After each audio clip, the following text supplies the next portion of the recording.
سر recording پہ جی بڑی جی سر recording پہ سر آپ کہتے تھے بیل جو ہے وہ آپ کا رائٹ تھا لیکن آپ اپلائی نہیں کرتے تھے, آپ نے ایک فیصلہ کیا تھا. ابھی کہا جاتا ہے کہ قائد محترم میاں نواز شریف صاحب نے شاید آپ کو ہدایت کی ہے اپنی بیل کے حوالے سے, اور آج آپ کی بیل اپلائی ہو گئی ہے. اس حوالے سے آپ کیا کہیں گے؟ بیل دیکھیں رائٹ ہوتا ہے, لیکن ہم نے یہ کہا تھا کہ آپ کیس چلائیں, کیونکہ نیب کے قانون میں ہے کہ 30 دن میں نیب کو کیس مکمل کرنا پڑتا ہے, پروسیکیوشن مکمل کرنی پڑتی ہے. آج 120 دن ہو گئے, 4 مہینے سے اوپر ہو گئے, کوئی کیس فائل بھی نہیں ہو سکا. تو اب ہم تو پوری زندگی انتظار تو نہیں کر سکتے کہ اگر وہ نااہل ہیں, ان کو سمجھ نہیں ہے کہ کیا یہاں ہوا ہے, اور خود کہتے ہیں کہ کرپشن نہیں ہے, مس یوز آف اتھارٹی ہے. تو یہ عجیب سے معاملات ہیں ان کے. اور پھر پارٹی کی طرف سے بڑا دباؤ تھا, ہمارے دوست بھائی ہیں ان سب کی طرف دباؤ تھا, بیل کی اپلائی کر دی ہے. اب عدالتوں کے ہاتھ میں بیل دیں گے تو ٹھیک ہے, نہیں ہے تو کوئی بات نہیں.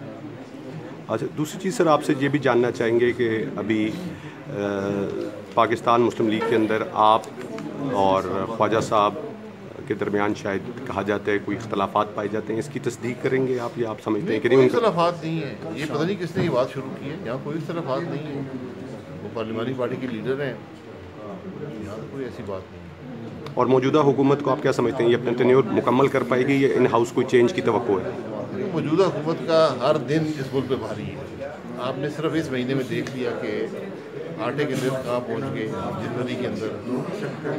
اب چینی کا بحران شروع ہونے لگا ہے. یہ حکومت ایک نااہل حکومت ہے, عوام پر بوجھ بھی بوجھ ڈالے جا رہی ہے. بجلی کی قیمتیں کہاں پر ہیں, مہنگائی کہاں پر ہے. 12 سال میں سب سے زیادہ مہنگائی کی شرح جو ہے وہ اس جنوری میں ہوئی ہے.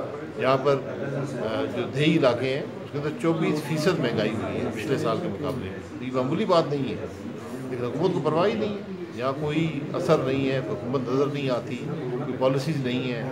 وزیر اعظم صاحب یہ بات کہہ دیتے ہیں کہ ملک میں مافیا ہیں. بتائیے عوام کو کون سا مافیا جس نے یہ کیا ہے, کیونکہ یہ روزانہ تقریباً 2 ارب روپیہ اضافی جو پیسہ ہے پاکستان کے عوام ادا کر رہے ہیں, جو چند لوگوں کی جیبوں میں جا رہے ہیں. اور یہ سب جانتے ہیں کہ چند لوگ کون ہیں, سب پی ٹی آئی کے ممبر ہیں. اچھا سر, آخری چیز جو آپ سے جاننا چاہیں گے اس حوالے سے ہے کہ آپ نے نیب کے حوالے سے یہ کہا تھا کہ یہ ایک دہشت گرد ادارہ بن گیا. اس کو تھوڑا سا ایلیبریٹ کر دیں گے, اس میں کلیئرٹی نہیں تھی لاسٹ ٹائم جو آپ کی اسٹیٹمنٹ. جو نیب کے طریقہ کار ہے دہشت گردی ہے. یہ قانون ایسا غلط قانون ہے کہ اس سے آپ جو مرضی کسی کے خلاف باتیں شروع کر دیں, کوئی ثبوت نہیں ہوتا. آج 1.5 سال ہو گئے میرے خلاف کوئی ثبوت نہیں ہے. احسن اقبال صاحب کے خلاف جو کیس ہے اس کا نہ سر ہے نہ پیر ہے. اس طرح سارے جو کیس ہیں, آج آپ نے دیکھ لیا کہ ریلیشن کو بری کر دیا گیا.